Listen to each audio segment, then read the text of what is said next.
میاں بیوی ہنی مون پر گئے۔ وہاں شوہر کو ایک ماڈرن لڑکی دکھی۔ وہ بیوی سے بولا، یہ لڑکی 2 نمبر ہے۔ بیوی بولی، ارے نہیں، بس کسی ماڈرن فیملی سے ہے۔ شوہر بولا، تم نہیں جانتی، یہ 2 نمبر ہی ہے۔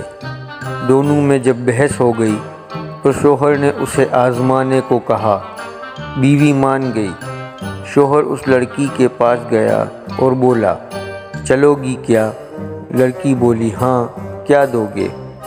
شوہر بولا، 500۔ لڑکی بولی، نہیں، کم از کم 2000۔ شوہر نے تو بس اپنا دعویٰ ثابت کرنا تھا تو ہٹ دھری سے بولا، نہیں، 500۔ لڑکی بولی، جاؤ جاؤ، کوئی اور ڈھونڈ لو۔ شام میں میاں بیوی کھانا کھا رہے تھے کہ وہی لڑکی ان کی ٹیبل پر آئی اور بولی، دیکھا صاحب، میں نے کہا تھا نا 500 میں ایسی ہی مل سکتی ہے۔